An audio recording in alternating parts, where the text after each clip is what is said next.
On this episode of AV Week, CES's impact on commercial AV, better cybersecurity, and HDMI on a network switch. All this and more on this episode of AV Week. The network for the AV industry. What are you listening to? This is AV. This is AVNation. This is AVNation. This is AV Week, episode 386. Thank you, Tyrone. Support for AVNation is brought to you by Extron, industry-leading technology backed by world-class support, and by Shure, sound extraordinary. This is AV Week, your weekly wrap-up of all the latest news and stories for the AV industry. I'm your host, Matt D. Scott, for AVNation.tv. I'm filling in for Mr. Albright today, and I'm pleased to be joined by the one and only Corey Schaefer. She is the Director of Strategic Industry Relations at QSC. How are you, ma'am? I'm well. Happy AV Week. Hey, thank you so much for joining us and being stuck with me. Someone who is not incredibly happy about that, we'll say, is Justin Kinnington. He is the president of the SDVOA Alliance. How are you, sir? Doing great. How are you, Tim? I'm doing great. Absolutely fantastic. But I grew a nice beard for today, so it's a good day. And we have, last but not least, my other friend with a really good beard is Steve Greenblatt. He is the president of Control Concepts. How are you, sir? I'm doing well. Thanks for having me. Thank you so much for being here. As I mentioned off the top, Tim is indisposed this week, so he is not here, and I'm filling in. So apologies if you were tuning in to see Tim. You're stuck with me. But let's kick this right off with a story that comes to us from AV Interactive. LG unveiled its first rollable OLED at CES this past about a week and a half ago now. What I wanted to get into this, and you can read through this story. It is really cool. It's obviously a rollable LED that comes out of a frame and becomes a full loaded TV. What I wanted to jump in to on this is let's start with you, Corey. When you follow, or do you follow CES from a commercial standpoint at all? It's specifically a residential-ish, new coming, groundbreaking technology show, but it's not really a commercial show. Is there really any true value for the commercial AV space as we know it to be following CES closely? I believe that it is because many times, especially in the corporate sector, you know, whatever there's buzz around at the CES show, many of these executives in the corporate sector then will ask their teams internally about something because they may not know why it's not relevant for commercial. And also you look at companies like, you know, maybe Control4, who started in the resi space, but then merge over to, you know, commercial. And it'll kind of gives you a window of what may be coming to enter our space. And on that rollable OLED, I thought it was amazing, especially when you think about open concept spaces and, you know, no access to walls also, you know, I mean, it was just incredibly cool. So I think we'll see more things like that coming into the commercial sector. So absolutely we'll follow it. Very good. Justin, if you follow this, as Corey is saying you should, but if you're following this, is this a show that you would look to for, you know, products and new technologies so much, or is it more trend-based? Well, Tim, trend is the word I was going to use. I think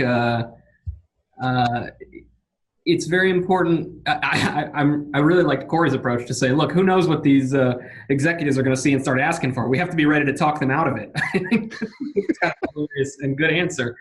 But it really is about the trends, right? You know, if you look at the last 20 years, we kind of underwent this transition where, especially, I mean, in my side of the world, the video and audio distribution side of the world, you know, we went from a world where the broadcast side of things was always kind of the lead in terms of pushing the technology envelope, and then the pro space and the consumer space would kind of follow along with that. And we've now sort of completely inverted that, right? Mm-hmm. And it's now the consumer space that's where all the top line innovation is and where all the new stuff is. You know, wireless video comes to mind, and smart TVs, and sort of bringing more intelligence out to those endpoints. And I think these are the trends that we have to be aware of, because it's our job in the product manufacturing world and community to look at those trends and understand how to shape them to fit the needs of the Pro AV space, and make sure that we're kind of growing and building more better solutions for our future. Or another comment would be, as far as when you see the trends and when people are asking, when executives are asking for them, you can kind of, you can know it's coming and be able to reply. Because I remember the trend of, these big displays getting really low in cost, and many times an executive go, why can't we just go down to Costco and buy these, for under $500, and be able to explain the why. That's a residential product, not a commercial product, and the control, the life cycle of it, all of that. Steve, when you listen to what Corey said and what Justin said, and then you couple that with CEOs and C-level people who are kind of that mindset of, I don't really care if there's security concerns or issues with certain things. They've got the bankroll to jump in and, for the example of the LG rollable LED, say, I want this in my boardroom, just make it happen. Is that a viable option? That's a good question, whether it's a viable option. But I was going to say, I agree with all that's been stated, not to be boring, but the idea is that we hear all the time, I have this at home, why can't I have it at work? And what's at home is always looked at to be easy and less professional. So if I'm coming to a professional environment, I should at least be able to recreate that. And if you look at this from a user experience perspective, we're still all trying to satisfy the same users. So, and lately, everybody talks about, of course, how the iPhone has impacted the user experience for any type of user interface or even controls. And so the one, it's very relevant to be on the forefront of understanding what consumers are seeing and what the trends are, but also we're going to be challenged, I think, to be more innovative and look at and see how we can provide more creative solutions. So I think, kind of to answer your question, I'll come back full circle, is that I think that some of them may not be ready for prime time, but I think that those conversations have to be had. Very good. All right, let's move on to our next story of the day. This comes to us from a commercial integrator. 5 steps to better cyber risk management. And as you read through the story, you'll see that Paul goes over essentially a 5-step approach that your firm needs to have a comprehensive cyber risk management approach. Justin, I wanted to start with you, as this, to a degree, is a bit of your ballpark. When you start to look at this, this has been something that has been touted within the industry for quite a few years now, yet still, dare I say, doesn't seem to have as much traction as it probably should. When you're, as an integrator or a manufacturer, when you're looking at your cybersecurity and really the risk that comes with that, at what point is it not just about you internally, but more so about your clients? Tim, I think it comes down to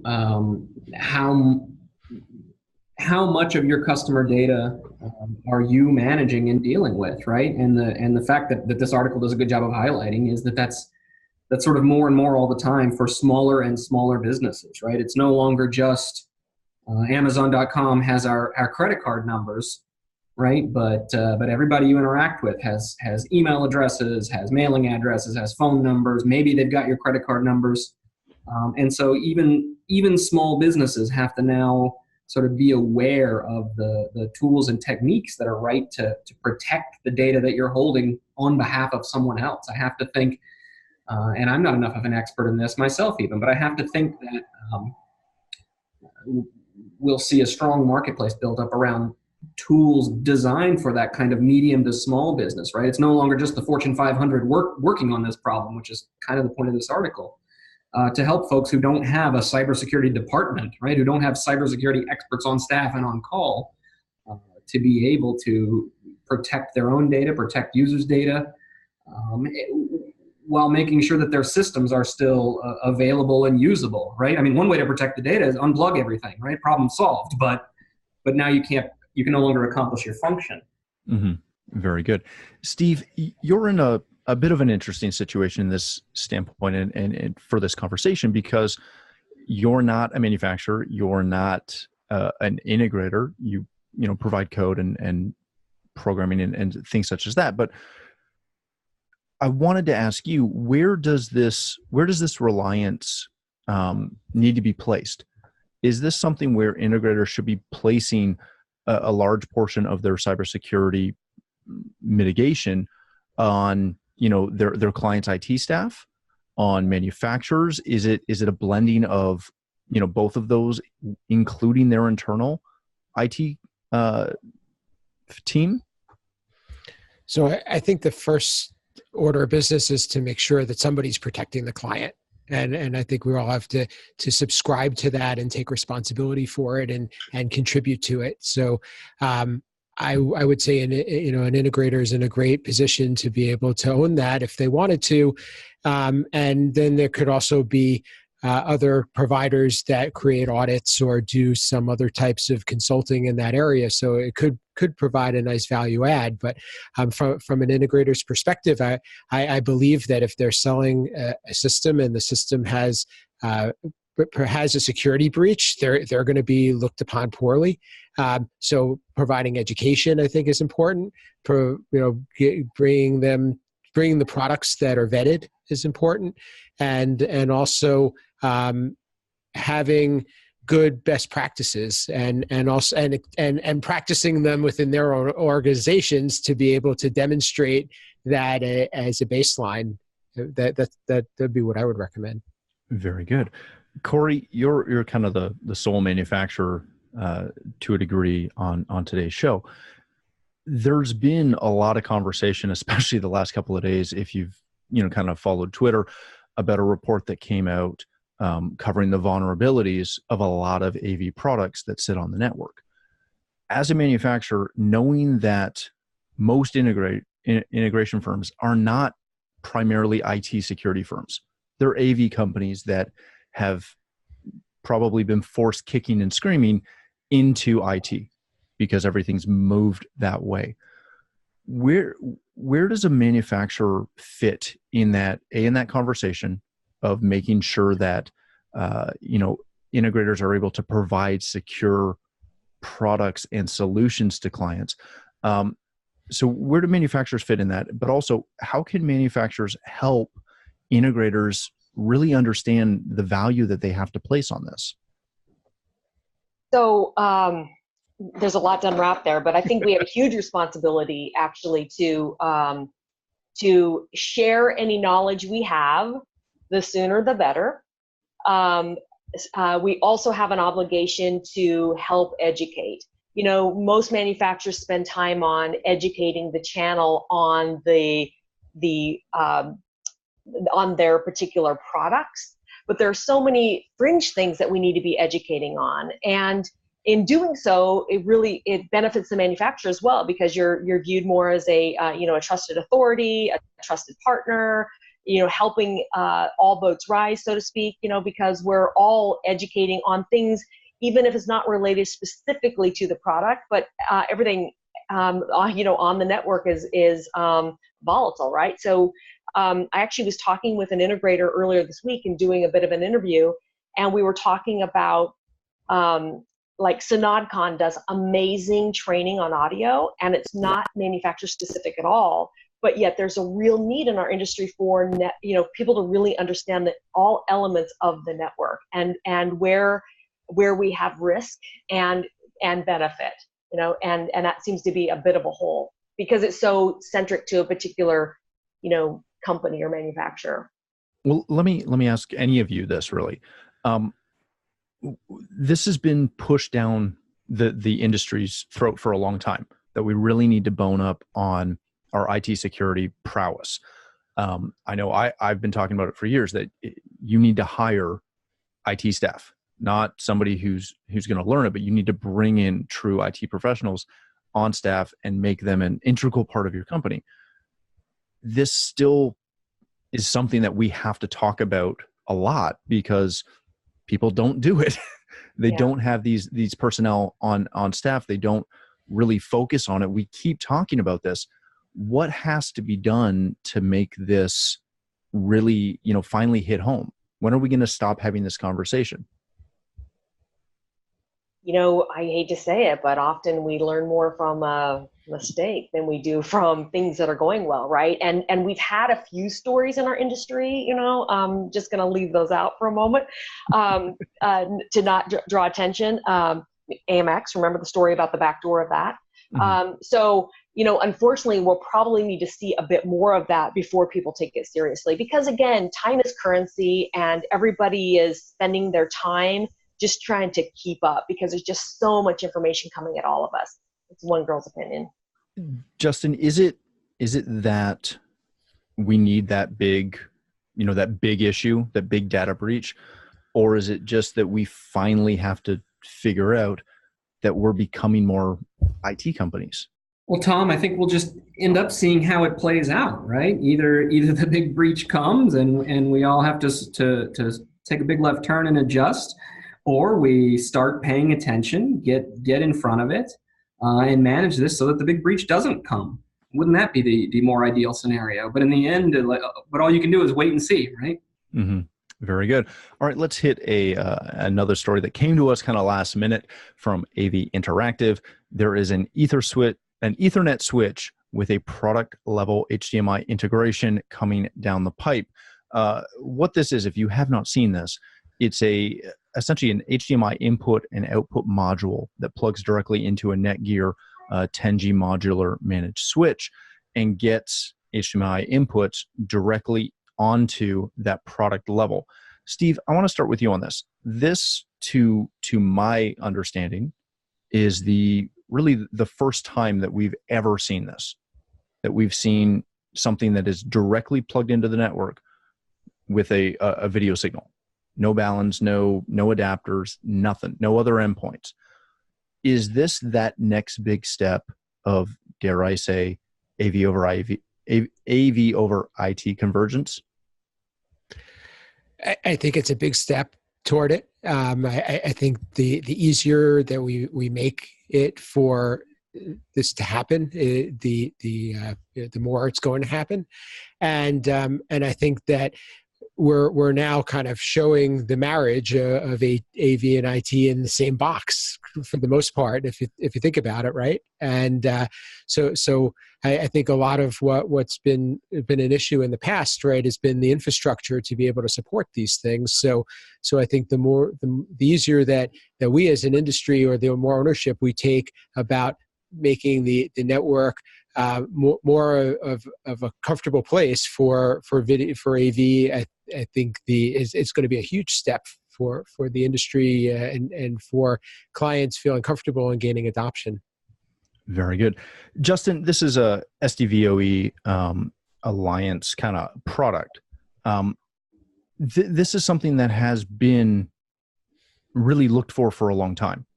That direct way to plug something directly into the network that gets video on the network, again, as we said, without balance. What makes this so groundbreaking is the fact that it sits on a plug and play switch that allows chassis drop in of what you need, build your own network switch, essentially. Right. Is this where, AV over IT is going to go down this path? Absolutely. This is where we at SDVOA are trying to drive it, and I think where it will naturally be driven anyway, right? What I mean by that is, we've all seen the massive trend that is AV over IP, right, in the past few years, and I think everybody can understand that we're moving to a world where all of our video content moves over Ethernet networks all the time. There's questions about, are we there yet? Will it be next year? Will it be the year after? But we all know that, 20 years from now, that's where we'll be. And that means displacing the matrix switch, right? This thing has been with us for 80 years, right? Since TV was invented. And the thing is, in those 80 years, the matrix switch evolved a lot of really good features. And the modularity that you're referring to is exactly one of those. So in fact, this product, right, which is a collaboration by a couple of SDVOA members, including Netgear and some others that'll be announcing their participation soon. This product was kind of inspired by some of those things that a matrix switch is really valuable for, right? So Netgear's 4300 series chassis is expandable, is modular. So like you said, you can plug in 10 gig modules, 40 gig modules, PoE modules, fiber modules, etc. And this is just that next obvious evolution to be able to plug in HDMI ports right there on your switch. So now when you have sources in the rack, maybe you've got 12 cable boxes sitting there right next to the switch. There's no need to have standalone encoders driving signals down to the Ethernet switch. You can now just plug those video sources right into the Ethernet switch. Very good. All right, let's wrap things up. We started the show off with CES news. Let's end it with a little bit of CES news that just kind of got me very excited when it came out. Corey, I do want to start with you on this one. Samsung Displays announced this year that all new 2019 models, 2020 models will have Apple, Google, Alexa, everything built in. This is going to, in theory, become one of those things that you're now eliminating boxes, right? You now have a TV that has access to all of your Apple ID information and content, which is a huge thing because Apple's never played nice with anyone in that realm. When do we start to see people asking for this product in a boardroom? So again, because it's announced, we're likely going to see this come from the C-suite, and they ask, depending on what they're using in other spaces and wanting to pull that into their workspace.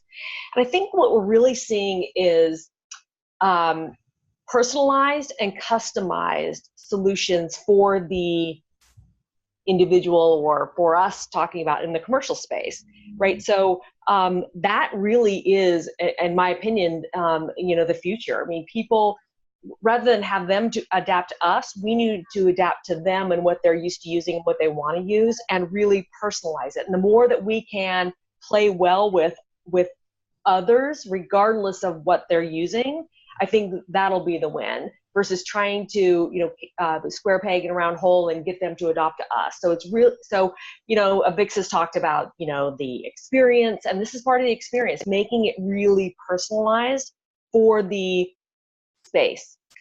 Very good. Steve, you and I were talking about this story pre-show, and the thing that you touched on that I honestly didn't really think about was this is bigger news than just Samsung having these things on it. It's big news because it's an expansion of those APIs. What does this mean for future things down the road?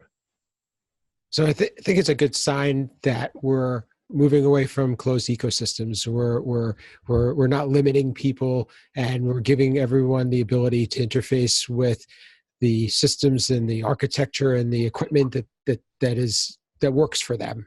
And having something like this, it makes it a lot more friendly for integration. And kind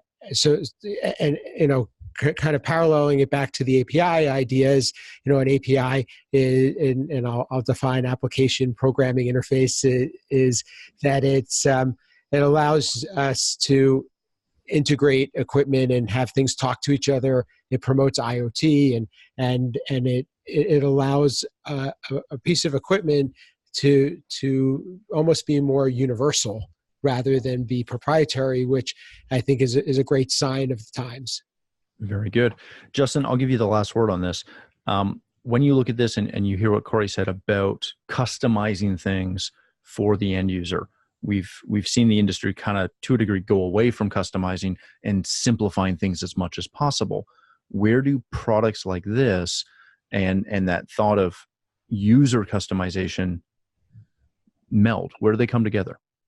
I think what's interesting about this is the way that we'll be able to move away, kind of echoing what Steve said, move away maybe from centralized control, right? From these control ecosystems, right? No longer, maybe we don't need a Crestron controller or an AMX controller or a Control 4 controller in the middle of these systems, right? And instead we see APIs open enough to work together, allowing the content ecosystems and the sort of, what do I want to call it, the hardware ecosystem, if you will, right? The TV itself, those hardware pieces that we do need. We need a display. We need speakers. We need, maybe we don't even need interface devices except, the microphones and things themselves, though I'm a big believer in handheld remotes still.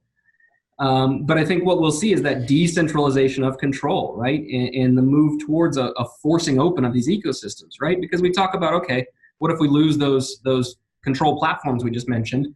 But still, Apple is a closable ecosystem. Samsung is a closable ecosystem. And what we're seeing here is them really sort of being forced, I think, by the market to open themselves up to one another. And that's a very interesting new direction. I like it. All right. Well, thank you so much for joining us today. Corey, if people want to connect with you, learn more about QSC, hopefully visit you at ISC, where can they do all of those lovely things? So you can find QSC at qsc.com. If you're at the ISC show and you want to see what QSC is doing for video on the network, by the way, we'll be showing that at stand 7R200. Also, we're at the NAMM show next week, which is in Anaheim, which is a little bit of a, I'm not sure how many people listening will be at the NAMM show, but we're in booth 14908, so 14908 at the NAMM show next week. And then you can find me, Corey Schaefer, on Twitter and LinkedIn, and corey.schaefer@qsc.com. Excellent. Well, thanks again for joining us. Justin, my good friend, if people want to connect with you, learn more about SDVOE, visit you at ISC, or if they can brave the cold, pop up to Montreal, where can they do that? Thanks, Tyrone. You can find us at sdvoe.org, on Twitter at SDVOE. And we have a very big presence at the ISE show in a couple of weeks. Our booth is in Hall 3, number B150. We'll also be putting on some in-depth training series on Wednesday of the show. You can check out our website, sdvoa.org, and grab the details on that and pre-register to be an SDVOE certified design partner at a live training we're putting on there. Beautiful. Well, thanks again. Steve, my good friend, thanks so much for joining us today. If people want to learn more about control concepts or check out your show, where can they do both of those fun things? Control Concepts is at controlconcepts.net. You can find me on social media at Steve Greenblatt very easily. But I'll put in a plug for our AVNation show called A State of Control, which focuses on the control programming and automation aspects of the AV industry. So check that out at avnation.tv. Beautiful. Thank you again to all of our guests for joining us. For myself, if you'd like to connect with me, you can find me on Twitter at Matt D. Scott and pretty much every other social platform. But more importantly, please stop by avnation.tv. You'll find this show as well as a wide variety of our other shows, including all the verticals that we cover, like my AVWeek show as well.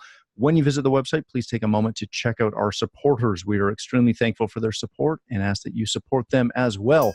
Thanks again for watching. That's all the time we have for this episode of AV Week.